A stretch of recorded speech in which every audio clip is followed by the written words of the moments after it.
Hello there, everyone. Welcome to another episode of the Toys Ones podcast, a place where gaming meets comics, meets sports, meets movies, as well as inspiration. Of course, I'm your host, King Von Jr. You can follow me on social media on Twitter at 301 King Von Jr. You can follow me on Instagram at Mr. King Von Jr. I'm also a social media producer for the Unpopular Reviews Wrestling Show, Perfect Plex Talk Radio. And of course, for those that are watching by way of a live stream, you can subscribe to youtube.com/@ Von Westbrook Jr. Please make sure to like and subscribe for more content. And so I know that this is going to be, like I said, it's going to be a pretty epic um, road to WrestleMania, to say the least. I know that this has been a whirlwind when it came to wrestling this week. I know it has been a roller coaster in more ways than one. And so of course we're going to go over. I'm going to review the weekend wrestling, as well as like I said, especially when it comes to this huge, like turn of events when it comes to this, this whole world title situation, WrestleMania main event situation in regards to in regards to The Rock, Roman Reigns, and as well as Cody. And I definitely got I'm definitely gonna have to sound off, with this, and man. So like I said, like pretty much all things when it comes to SmackDown, when it comes to Raw, when it comes to like I said, when it comes to NXT. And next week I'm going to be taking a little bit of a break from wrestling, if you will. Sorry about that. To get just catch you by surprise. Once again, this the brand of this show is about about more than just that. It's about about sports. We're going to Super Bowl recap next week. You know what I mean? And so but that's pretty much going to be the dominant talking point next week in that aspect. But you know what I mean? But of course, like I said, when going to SmackDown, Raw, as well as NXT, when I say that this has been a headline heavy week. When of course, when it comes to wrestling, and first and foremost, I want to say a happy Black History Month.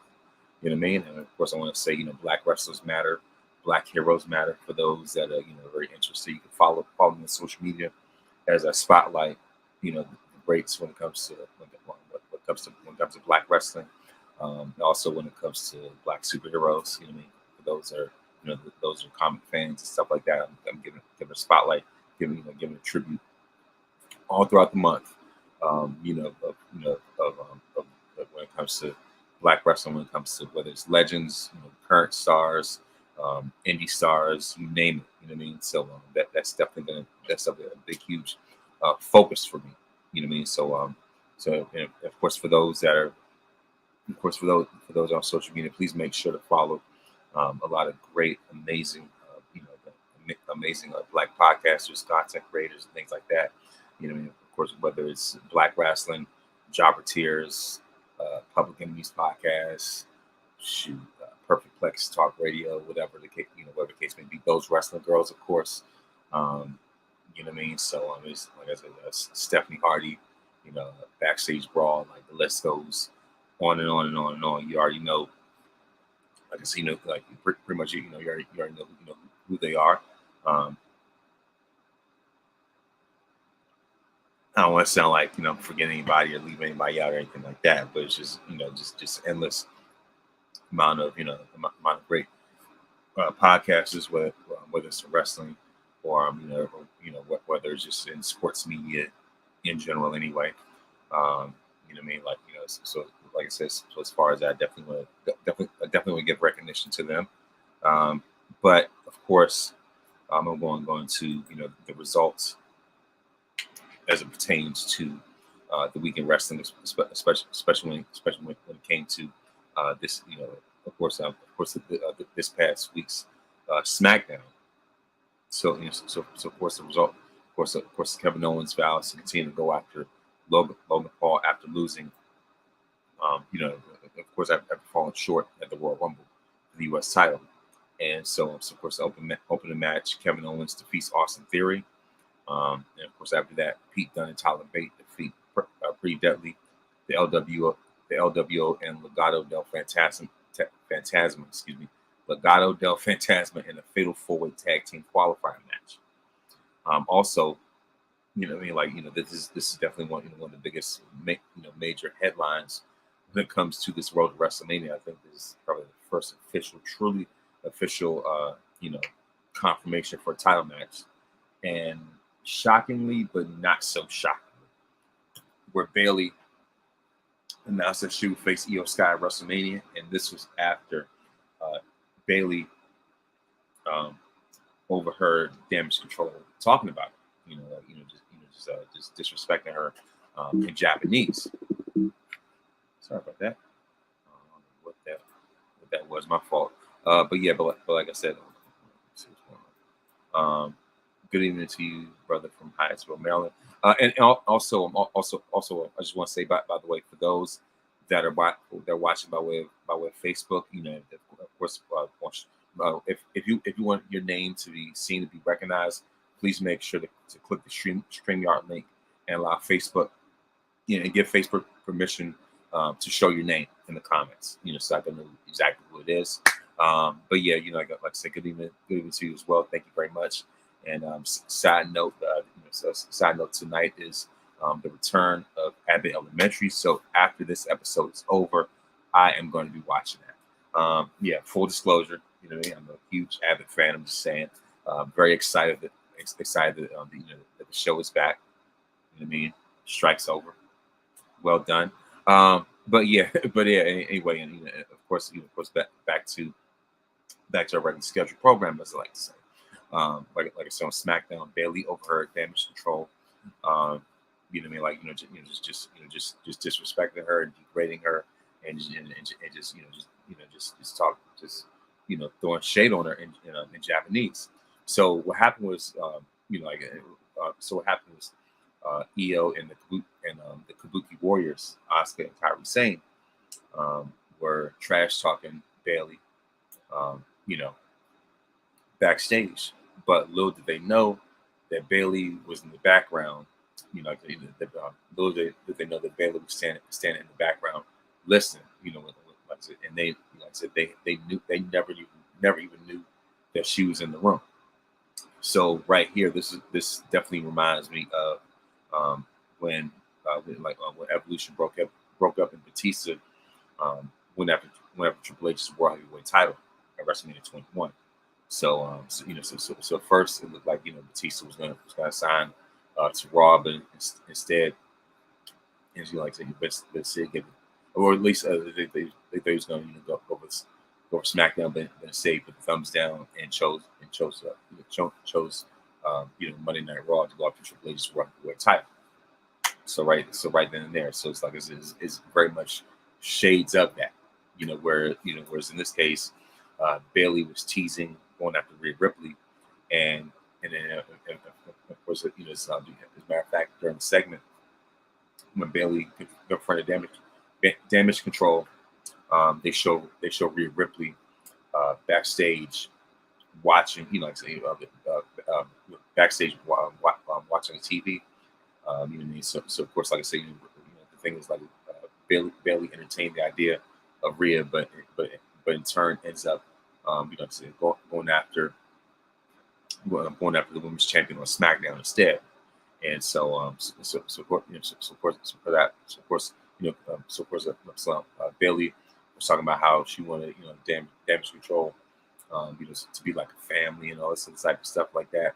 And and also just talked about the one thing about it is that it hurts to be betrayed. And so so of course Damage Control attacked Bayley. Little did they know that she snuck a pipe in the ring.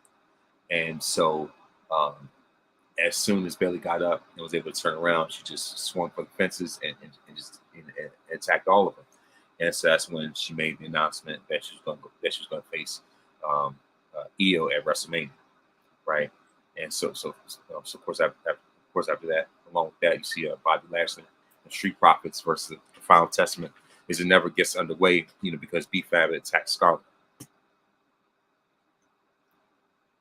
And so So sorry, sorry about that.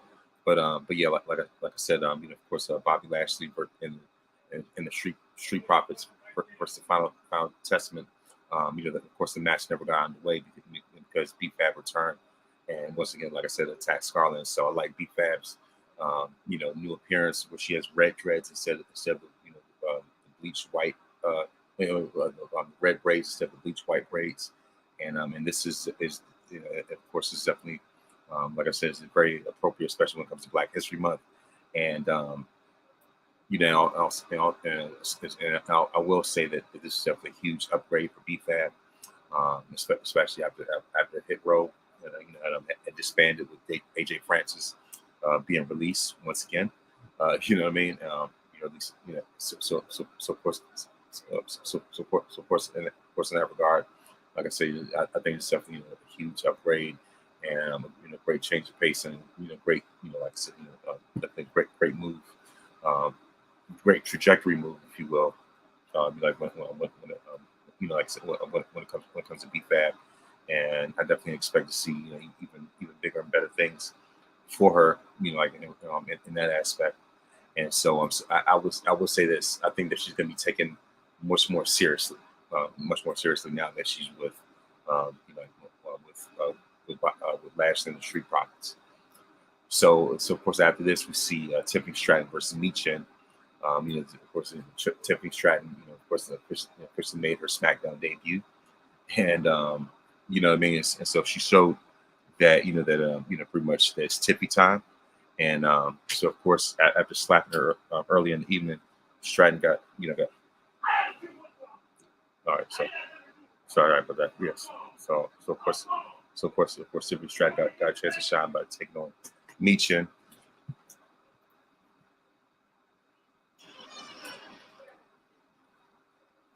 Sorry.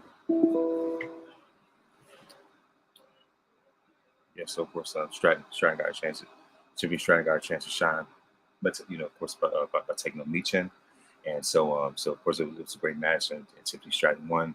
And I will say that that you make a strong case that the Tiffany Stratton's got the best moonsault, in the game today.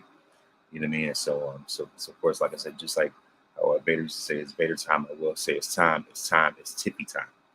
And so of course, finally, the final segment, we see a Roman. Yeah, hold on, I'll be right back.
My apologies.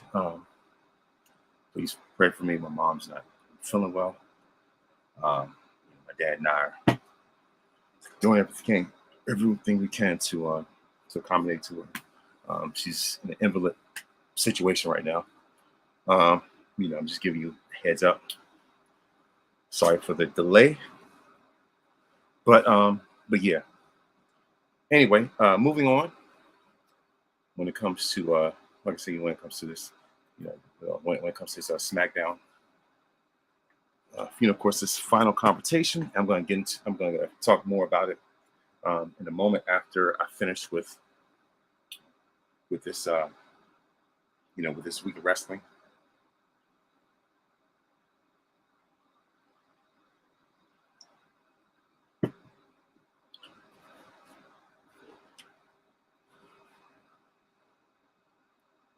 Sorry about that. Like I said, when it comes to this weekend wrestling, of course, Cody.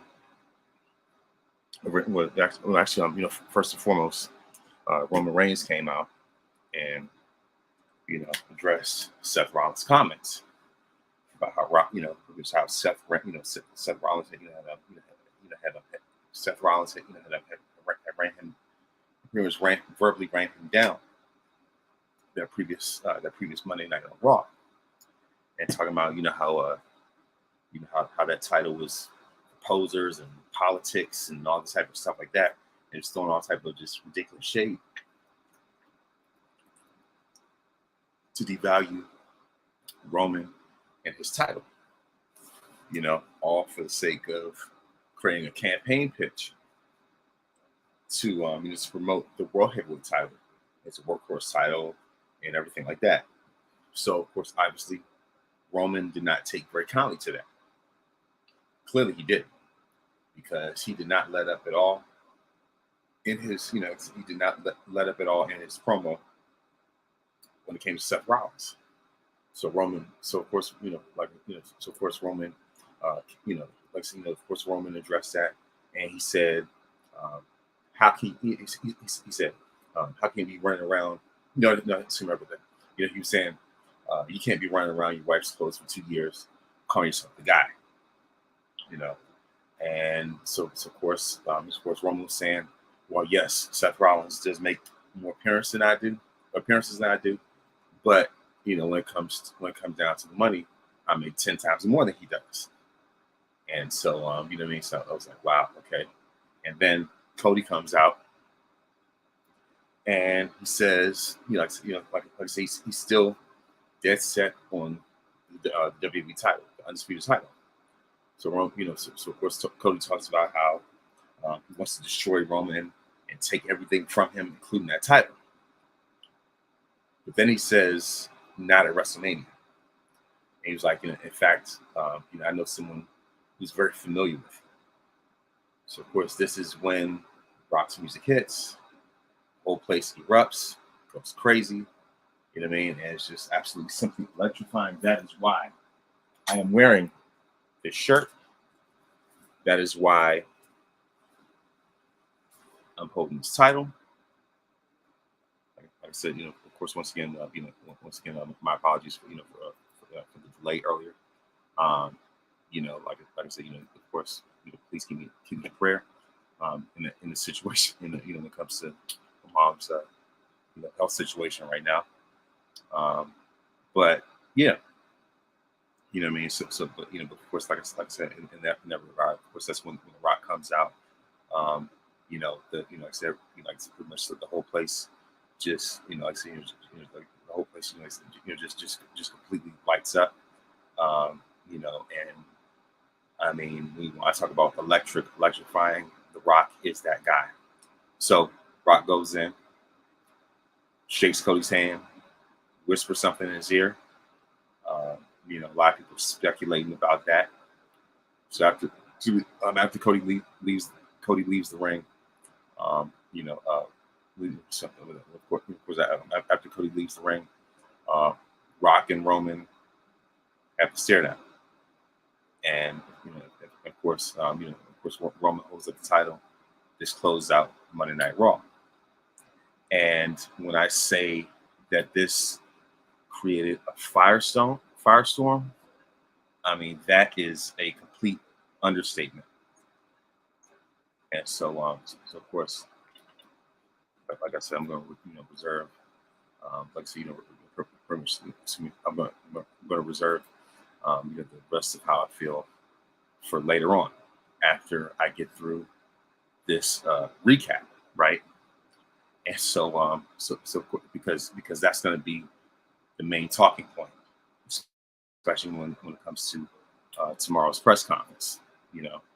And so of course, when it comes to Monday Night Raw, it takes place in of course, SmackDown took place in Birmingham, Alabama. Shout out to Stephanie Hardy, the Hardy Wrestling Podcast, for being there. And you know what I mean. So of course, when it comes to that, um, you know, I know she had a great time, great experience, that she was able to witness history. You know what I mean. That's phenomenal. So of course, like I said, when it comes to Raw, it took place in St. Louis, and of course we had Michael Cole and Pat McAfee on commentary. And of course it starts off with Seth freaking Rollins won answers about WrestleMania. And so of course, obviously you can see the knee brace on Seth's knee, and it's clear, and it says that he's not medically clear to compete, but he's still gonna fight through it anyway to go to be at WrestleMania and defend the title. And so of course, obviously we hear the crowd loudly singing a song, and Seth obviously introduced himself. You know, Seth freaking Rollins, and so he's been saying it's been a great week for WWE. Last Friday, certainly smells was cooking. Obviously, taking shots at The Rock. You know what I mean? And of course, the crowd just loudly boos, and they started chanting for Cody. This is the whole "We Want Cody" hashtag that actually had to mute. I guess I shouldn't have said that right away. But yeah, anyway, like I said, it starts chanting for Cody, and Rollins, says that he wants Cody. And so, of course, good news for him. You know, he says the crowd wants Cody. And so, of course, good news for them is that Seth wants Cody as well. And so after Friday, he's got more questions than answers. So this is when he calls Cody out. And so of course, the American Nightmare Cody comes out to a huge, massive, ovation, a major pop. That's so they constantly chant his name. And so of course, Seth Rollins says, Cody Rhodes says, World Heavyweight Champion Seth freaking Rollins in St. Louis, what do you want to talk about? And so of course, the Rocky Sucks chant fires up, and so of course, Michael Cole, says this, it sounds like it's 1996 all over again, and this in regards to, in regards to the whole Rocky Sucks chants, and when they're saying "Die Rocky Die," and almost feel like history repeating itself. And so of course, Seth says he wasn't expecting to hear that chant, and then all of a sudden we hear the "We Want Cody" chant pick up, and of course, Cody's poses for a huge ovation. Seth says he's going to cut to the point, and he understands what Cody's going through, but he wants answers. And so, of course, last week, Seth Rollins saying that the world title is the most prestigious championship in the entire industry, even saying it's for us, by us, Fubu line. And of course, Rollins still with those words, stood 10 toes down. Meanwhile, the crowd is still booing, and so he says he needs this match as much as Cody does. And so of course, he has to know if he's truly better than him, better the last time that they faced each other 2 years ago. And so of course Rollins wants to know if he's the best. He said the only way for him to truly prove that he's the best is to test himself against the very best. Like the only way for him to know is to test himself against the very best. And it's when he says that Cody is the best. And so he wanted to know is Rhodes going to fight Rollins at WrestleMania. And of course, they just boo and chant no. So it's just like, these fans are so entitled. They're so pessimistic. It's just like, this is like a more toxic. It's just the worst. It's a bizarre version of the Yes Movement, but it's just like just a darker turn, twist to it. You know what I mean? It's just like I said, these fans are just constantly revolt. You know what I mean? Even the thing about it is just like they're so obsessed with Cody specifically facing Roman. Meanwhile, Seth Rollins is right there with his own world title, And and think about it, I think it's very important that Seth, from in my estimation, faces Cody. Um, like I said, just because of how things went with the whole CM Punk situation, the whole CM Punk injury situation, and what I mean. So it's just like, come on, it's just, like, think about it. These fans, like, just they do not want anything else, but they don't want anything else but what they don't want an alternative. What I mean, they don't want another choice. They don't want to have to wait for something. And so of course, before Cody could even get a word out, Drew McIntyre makes his way to the ring, and so as he goes in, the crowd obviously boos. And so of course, McIntyre thinks he speaks on behalf of everyone. He says, "What the heck?" And so of course, McIntyre sets him up perfectly for WrestleMania. And now, now this seems like they're gonna screw it up. Of course, Seth Rollins is the only one who hates CM Punk as much as Drew. And Rollins, how bad Punk would be for this place. And of course, Drew says that says he took Punk out, and so he should be talking about their main event for the World Heavyweight Championship. Crowd cheers, and of course, Drew even has this special design T-shirt, which shows him smiling next to a grave that says CM Punk's WrestleMania main event, main event during 2024 to 2024. Of course, obviously taking shots at Punk's injury. And so of course, of course, McIntyre says that Seth's extra small size in the back, and it's of course, Drew tells Cody not to listen to Seth and to finish his story. And Rhode's been talking about it for 2 years, such that whatever the case may be. And so of course, after that, after that, this whatever the whole fight breaks out.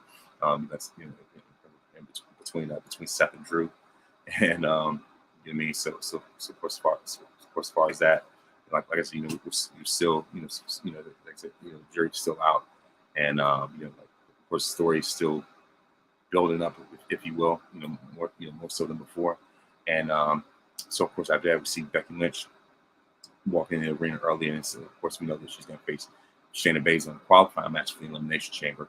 Baton Chance and Kane Carter also going to be shown walking in the arena. So after that, we see New Day versus DIY, Imperium, and Creed Brothers in a fatal four-way tag team championship qualifier match. And so, of course, it's the transition to the tag team championship qualifier match. Of course, between the Creed Brothers, Imperium, DIY, and the New Day. And so all right. So of course, what I mean. But yeah, this like I said, this itself, certainly a great match, and the winners by way of pinfall with DIY, and so with DIY hit eventually with the meet in the middle.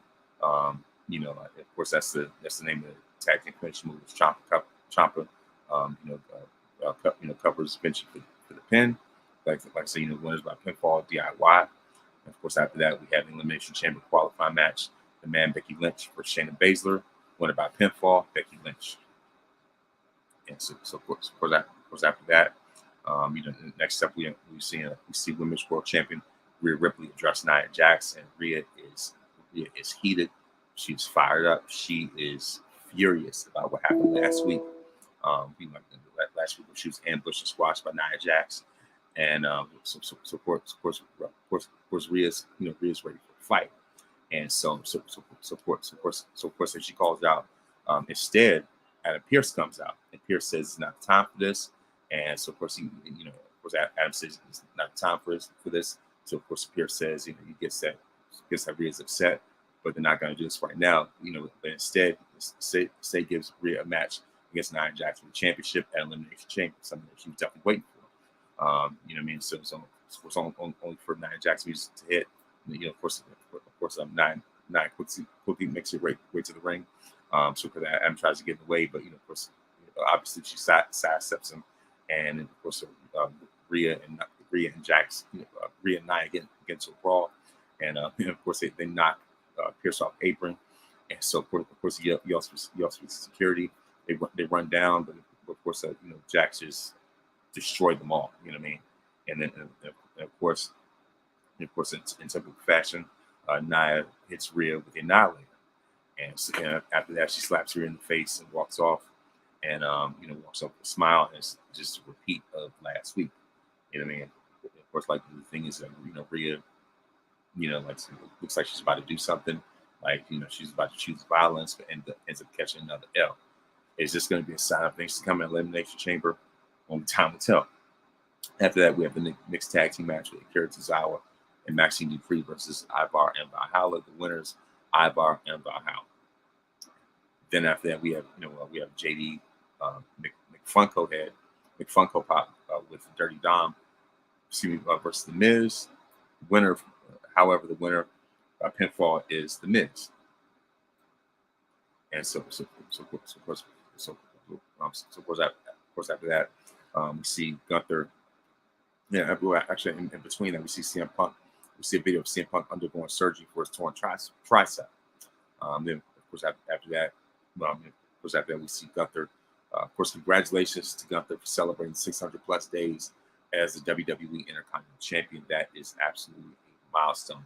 As a matter of fact, as of Raw, he was on his 605th day of his record-breaking Intercontinental Championship reign. And of course, a side note, on Instagram and even on Twitter, I came up with, I displayed my top 25 greatest Intercontinental champions, and Gunther, of course, made the top 5, coming in at 4. You know what I mean? So it's just like, that was absolutely, like I said, it's been a phenomenal title run, especially for this era. You know what I mean? Like I said, Gunther's a throwback. You know what I mean? So it's like every now and then it's nice to see that in this type of landscape. So of course during the ceremony, of course he appreciates Kaiser for setting it up, but he hasn't won anymore. So he says, what's the difference? 700 days, 800 days, and 1,000 days are given. One thing will never change: the ring general will be the greatest and longest reigning Intercontinental Champion of all time. You know what I mean? So of course Gunther says he's running out of competition. There's no man worthy of challenging for the title. And then of course Jey Uso comes out. Main event Jey Uso. And this is where things heat up, and this is really where the battle lines are being drawn. Where of course Jey Uso challenges Gunther for the Intercontinental Championship. You know what I mean? So of course, as far as that, I was like, okay, this is definitely going to be very fascinating. So of course, this IC title match is actually going to be at the Elimination Chamber. So I could see Gunther versus Jey Uso at the Elimination Chamber, but somewhere down the line, just not for WrestleMania. It's got to be Uso versus Uso, Jey versus Jimmy. You know what I mean? So it's just like, if anything, because of the Bloodline saga, they deserve to have a match that maybe Uso versus Uso. But like I said, of course, WrestleMania 40, 61. Well, now it's like 59 days away at this point. Of course, we have the Women's Tag Team Championship match with Casey Square, Kaden Carter, and Katana Chance take on the Kabuki Warriors, Asuka and Kairi Sane. Of course, winners by pinfall, and still the WWE Women's Tag Team Champions, the Kabuki Warriors. And then in the main event, we have the American Nightmare Cody Rhodes versus Shinsuke Nakamura in a match that Cody's dad has made famous, and that is the Texas Bull Rope match.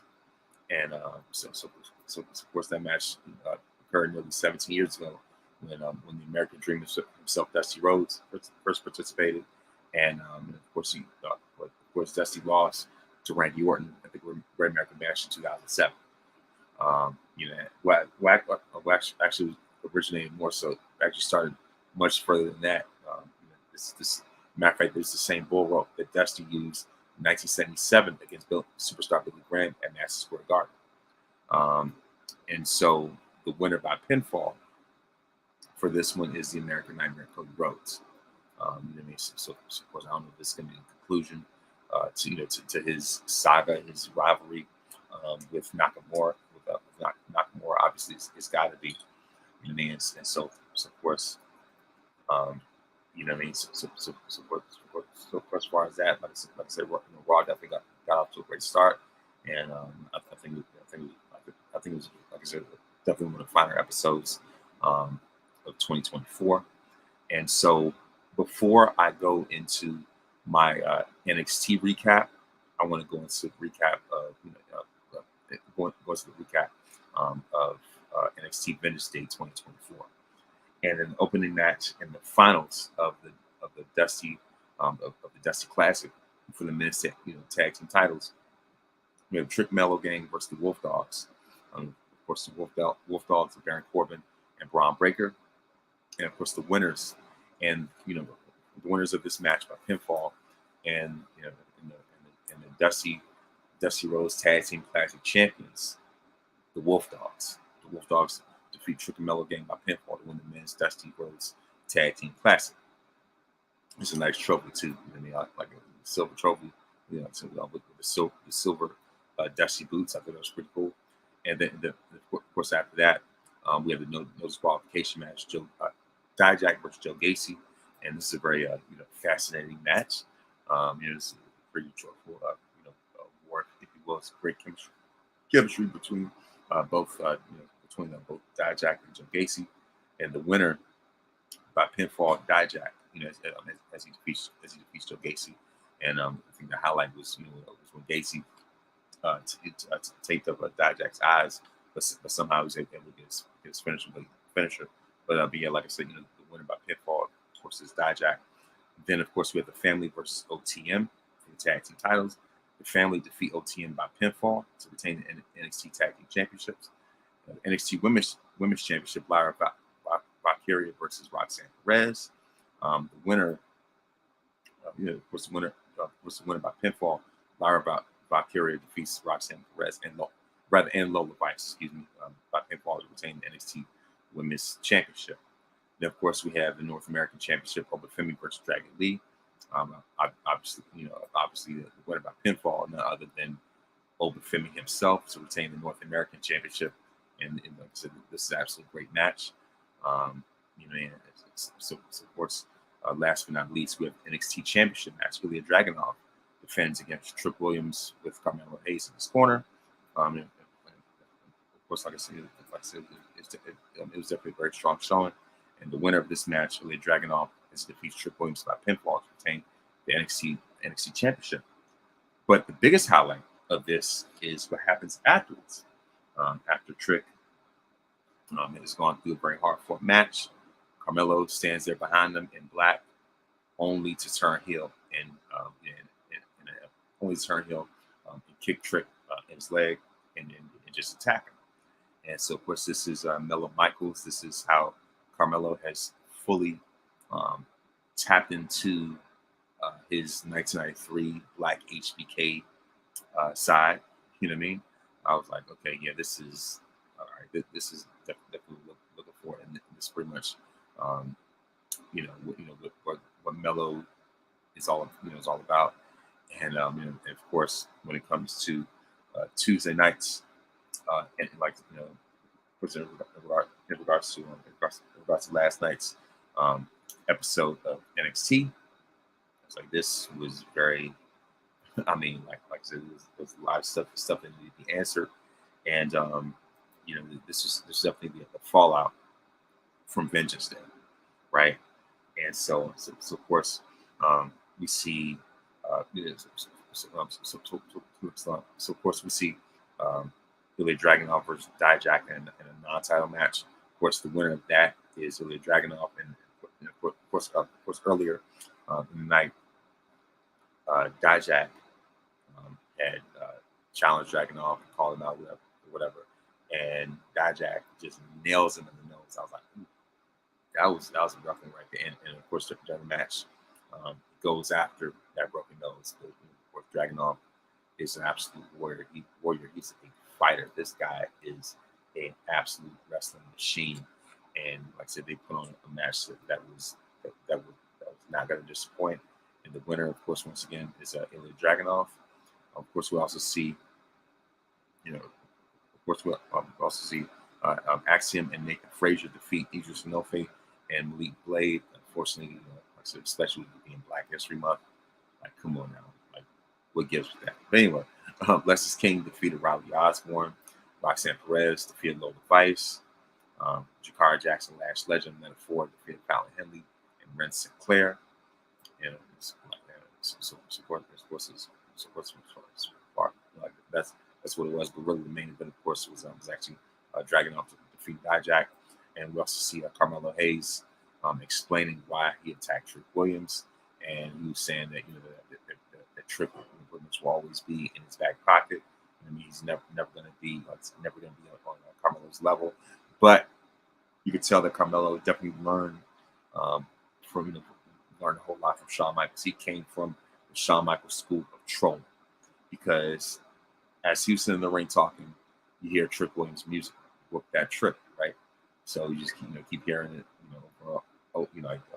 music keeps playing, and you expect Trick to come out, but Mello just trolled everybody, like I said, just play everybody for a fool. And this is very much reminiscent of when Shawn Michaels was in Montreal in 2005. He was calling out Bret Hart, and he played Bret's music. Bret never came out, and Shawn just played everybody, right? And it's the same thing. I was like, yeah, this guy studies HBK line for line, bar for bar, and also with Mello wearing all black, just like Shawn did when he turned to Mario Jannetty. And of course, I posted a meme of the cover of the Jodeci album, where they're all wearing black, wearing black boots and stuff. I was like, yes, this is how Carmelo Hayes looked. He looked like the fifth member of Jodeci last night on NXT. And so I was like, yeah, but at the same time, I'm like, yeah, this is, like I said, this is Melo's pretty much like, it's like his true element, if you will. You know what I mean? So as far as that, the Weekend Wrestling certainly did not disappoint at all. Whatsoever. But here's what I really need to address. This is obviously not so much. This is the elephant in the room, giant pink elephant in the room, as I like to call it, and that is this ridiculous outrage about Rod versus Roman.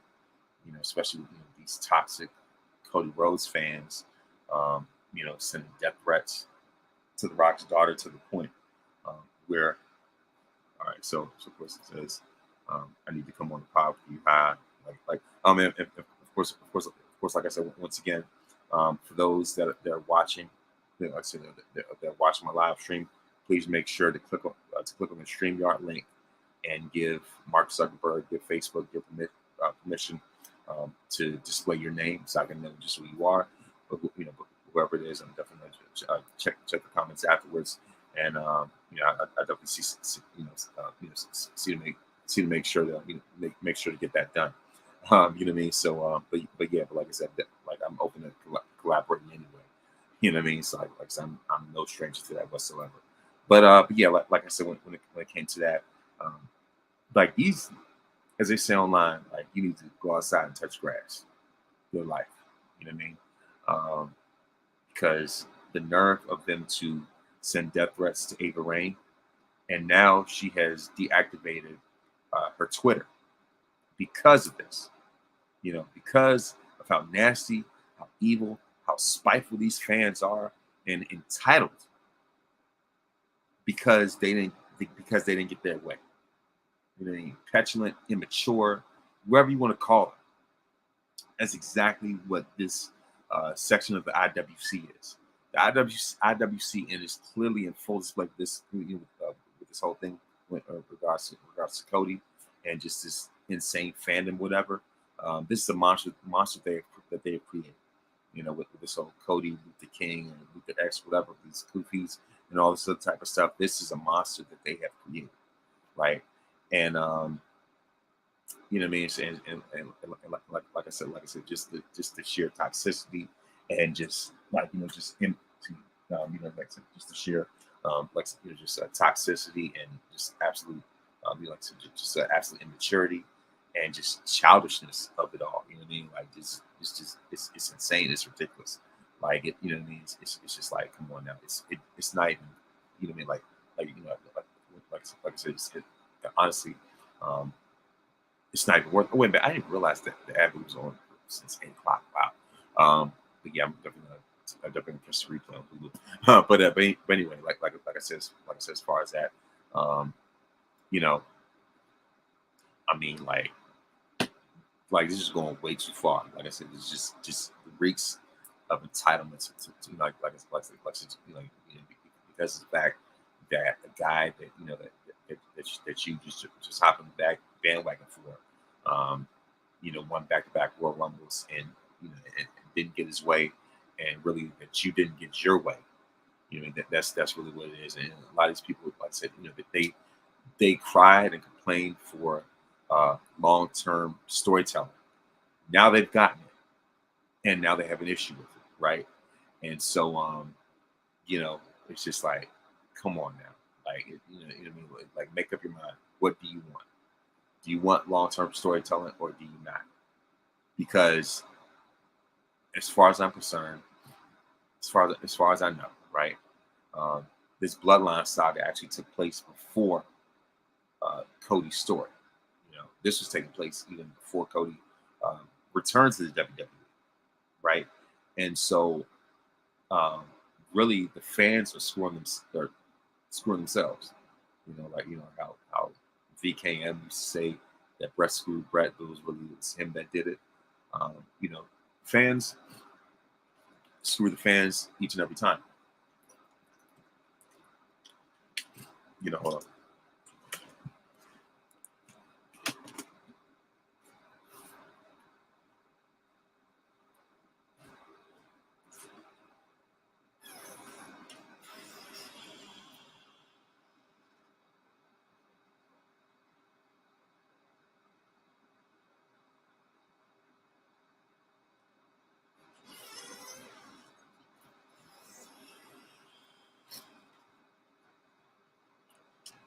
But anyway, anyway, as I was saying, like I said, sorry about that. But yeah, anyway, like I was saying, it's just like fans, um, they embarrass themselves. They make it bad for themselves, and they make it bad for everybody else. And it's just like it's just like whenever they want to riot and get angry and stuff like that, they try to force WWE's hand to the point where WWE has no choice but to turn to a triple threat match. And like at a certain point, triple threat matches are not necessary. If anything, they dilute the significance of of that particular original match, right? And Rock versus Roman, is a very once in a lifetime generational type of thing. So you're not going to get this chance very often. So it's like you have to catch lightning in a bottle, strike the iron while it's hot, whatever you want to call it. And so in this case, timing is everything, and this is the perfect time to do it. 40th anniversary of WrestleMania. You know what I mean? Like I said, you have two generational talents, two generational stars, and this is going to be this is this is said to be the biggest thing since Rock versus Cena, right? You know what I mean? So and the thing about it is that the Rock, throughout his career when it comes to WrestleMania, the Rock has faced whoever is considered to be the quote face of that era or generation, right? Whether it was like WrestleMania 18 versus Terry, from that, or his trilogy with Stone Cold Steve Austin from WrestleMania 15, 17, and 19, all the way up to like his back-to-back matches with John Cena at WrestleMania 28, 29. So this is the next step right here. And plus, what better way to conclude the Bloodline storyline, right, than to have The Rock? The Rock is the final boss. The Rock is the conclusion of this story. He is the final chapter. And there's no better final chapter than that, especially when you know the history of the Anwani family, right? And so Cody wants to say in the song, wrestling has more than one royal family. But in the hierarchy, in the greater scheme of things, especially when it comes to WWE, really just wrestling in general, the more royal family, I hate to break it to you, it's not the Rhodes family. They are, several seats behind. I would say the most royal wrestling family, not me, and of course, the most royal wrestling family is really the Anwani family. There's no denying that. There's no disputing that whatsoever. You know, like you can't even make any type of hard pressed case for that. So what better way than to have, you know, the tribal chief go up against the original tribal chief? Honestly, you know, The Rock was the original tribal chief, the original head of the table, and this is a match. And people have to understand this doesn't need a title. This sells itself, and plus with The Rock, like I said, The Rock automatically brings eyes to the product. Rock automatically moves the needle. He was the original needle mover and tribal chief and all this stuff way before Roman, right? Matter of fact, Rock was moving the needle back ever since Roman was like in high school. You know what I mean? Like rather ever since you take it back, ever since Roman was like in middle school going into high school, right? You know what I mean? So if anything, so The Rock was the one that was putting food on the table. You know what I mean? So yeah, so this is more so, like I said, the passing of the torch is a generational type of thing. That's what it is, because one of those matches that doesn't need a belt to signify to further cement its greatness. Because like I said, Rock versus Cena won. You know what I mean? Once in a lifetime. Didn't need a title. You know what I mean? Like I said, Rock versus Terry didn't need a title, right? Yeah, we're not gonna call Terry by the other name during Black History Month. Anyway, like I said, Rock Austin 3. No title on the line. That was the conclusion of that trilogy. Even though the belt was on the line for the other two matches, but still, you know what I mean? Like, as a matter of fact, I could go on and on. The back-to-back matches with Shawn Michaels versus The Undertaker, the belt was not on the line at all. If anything, the story of the streak overshadowed the belt, right? So this is a situation where another story overshadows the title. The story of the bloodline, the story of the family, the story of the dynasty overshadows the title. You know, and so this is something that's been going on ever since Roman first declared himself to be the tribal chief. You know, this is what we've been waiting for the longest time. I know I certainly have, right? You know, and you know, so it's just like I say, this is the very thing that we've been, that we've been wanting, that we've been asking for. You know, I know I've been asking for the longest time. You know, this is the ultimate dream match, right? You know what I mean? So it's just like, it's one of those, and plus people complain and talk about how this could push, this could push other wrestlers back and hold them back and hold back the future and all this other type of stuff. As far as I'm concerned, with Cody, story, you could bookmark it. You could honestly bookmark it, right? And and really save it for later. And for the people that want to make memes and compare Rock to Terry from WrestleMania 9, no way. You know what I mean? I'm not doing that. We're not insulting right now. We're not gonna, compare Rock to that guy, especially in our Black History Month. We're not doing that. We're not doing that. But anyway, what I mean. But anyway, like I said, if anything, if you want to compare Rock to that guy, you compare, Rock compared to WrestleMania 18, where at WrestleMania 18 he was carrying, Terry, but now Rock is in Terry's position as the elder statesman, and Roman is in the position that The Rock was in. You know what I mean? And that match was, that was actually the real main event. You know what I mean? Even Chris Jericho himself would tell you, even Triple H himself would tell you that Rock versus HH, was the real main event of WrestleMania. And, and that didn't involve a title. And this is the same way. You know what I mean? And like I said, this is the long term, storytelling, that fans have been wanting to see for years.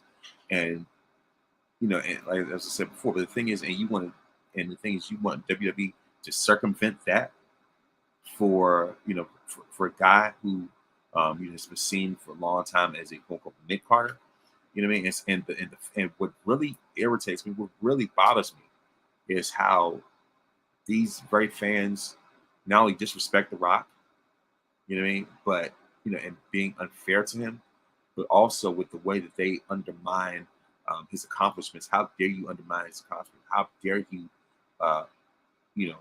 just minimize and degrade um, everything that he's done. Like I said, like I mean, even though he eventually went to Hollywood, but still, that does not take the place of that does not overshadow or take away his accomplishments. Rather, that does not overshadow the fact that he's been a 10-time world champion. Yes, he's been a 10-time world champion. I know it's hard to believe. 8-time WWE champion, 2-time WCW World Heavyweight champion. Right? He's been a multi-time tag team champion, 2-time Intercontinental champion. Like, of course, he's been a Royal Rumble winner, WrestleMania main eventer, headliner, stuff like that.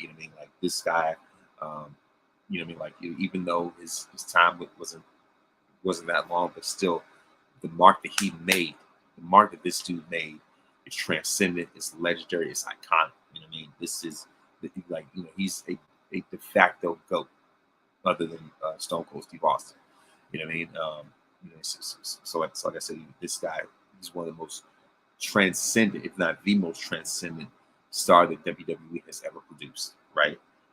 Like for fans to forget or diminish or minimize, everything that The Rock has done in the WWF/WWE, the way, like the way that he carried the company through the Attitude Era, as a, like he's one of the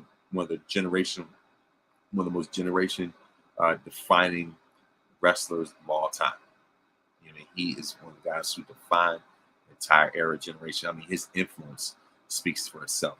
Like so many wrestlers, whether it's WWE or the Indies, are heavily influenced by him in more ways than one. You know what I mean? Like saying when it comes, he has so many quote unquote sons in wrestling. It's crazy. We're talking about his line of influence. Like I said, it speaks for itself. So for people to want to minimize that and diminish that, all in favor of Cody, all in favor of a guy who doesn't even know who he really is, a guy, and people talk about The Rock inflating using his ego and deepening his way into the title. But first of all, I hate to break it to you, but in a business like that, at a certain point, you got to have somewhat of an ego. Like I say, even though it's someone who coming from someone who believes in humility, but at the same time, when it comes to wrestling, it's a dog eat dog world, a very savage world. It's like like a certain point, like some of the top guys have had egos, right? And speaking of egos, didn't Cody have an ego at the Royal Rumble when he was calling himself the guy? And Cody's not new to politics. I'm pretty sure, I know that, I'm pretty sure he was flexing politics in AEW. As a matter of fact, Dusty himself was a chief politician back in his day. So for people to talk like that, they clearly don't. They clearly have no clue what this whole business, this whole industry, and all this other type of stuff, really is. You know what I mean? So it's just like, so this is nonsense. For people to be sending death threats, to be sending bomb threats to WrestleMania and talking about refunding their tickets and all that type of stuff like that, like, nah, like seriously, seriously, like I said, like they need to be in an insane asylum. People who talk like that, people who like overreacted the way they did over the weekend, they need to be in an insane asylum. You know what I mean? And so, if anything, as I've said countless times, like before in other conversations, if I'm WWE, I'm standing 10 toes down. I'm keeping this Rock versus Roman thing. Yeah, you may be disappointed for Cody. Well, disappointed for Cody, but let's be for real. Rock versus Roman was the original plan, the main plan, all along. You know what I mean? Like I said, for those that are Cody fans, this and a third, like I said, hate to break it to you, but you can still continue the story. The story doesn't always have to be finished at WrestleMania. As a matter of fact, one more thing. As a matter of fact, I want to give a shout out to O'Shea Jackson Jr. on Twitter when he proposed the idea of Cody, and it's something I totally agree with. It's something I've had in mind too. Postponing the story finish and proposing the idea for Cody to finish the story at Survivor Series. Reason why is that it makes perfect sense because of the fact that uh, Vince had created Survivor Series to combat Starcade, which is the event that the event that Dusty himself made, which was originally in November, but Vince, like I said, Vince wanted to create a war, and he created Survivor Series to fight against Starcade. It's to the point where he even stiff armed Starcade out of November, and they had to be pushed to December. So, what better way for Cody to finish the story than at the very event that his dad's competitor created? You know what I mean? What better way for him to finish the story at, like I said, the pay-per-view that his dad's rival company created? So, if anything, I would say the Survivor Series honestly would be the ideal way to finish that story. And so, because of the fact that, and the reason why I say that is because by that point, Roman would have already broken um, Terry's record. Let's just say Hogan's record, right? Um, and so by that point, by September, Roman would officially become the longest reigning WWE champion of the WrestleMania era. So by September, he would have already reached 1,475 days, and then counting, right? So, like I said, like I said, for me, I would say that you could conclude the story at Survivor Series. So I'm thinking that what Rock whispered was like, you can finish the story um, at another time, but not right now. You know what I mean? So, so it's just like I said, just for that, if I'm WWE, I'm standing, like I said, I'm standing 10 toes down, in my decision. I would not flinch at all whatsoever. As a matter of fact, I would. Matter of fact, if I'm Rock, especially since he's on the board of TKO, if I'm him, I would double down even more. I would double down even more and make sure, and especially make sure that it's him versus Roman at WrestleMania, especially when it comes to night two. Absolutely, and The Rock is apparently he has no plans of pulling out of WrestleMania whatsoever. What I mean? Especially with him, like especially with him showing up at SmackDown. So all of a sudden, that's going to draw even more eyes. And the thing is, you need that mainstream presence. And who better to bring casual mainstream fans who usually don't watch wrestling? Who better to bring the back end than The Rock? You know what I mean? Because let's not kid ourselves. Cody is not on The Rock's radar when it comes to, when it comes to mainstream exposure. When it comes to when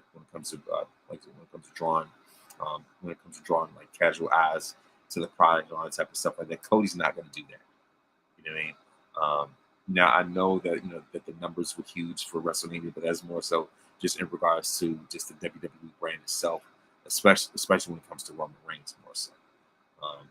You know what I mean? So it's not Cody being the guy carrying the company. A large part of that had to do with his dance partner.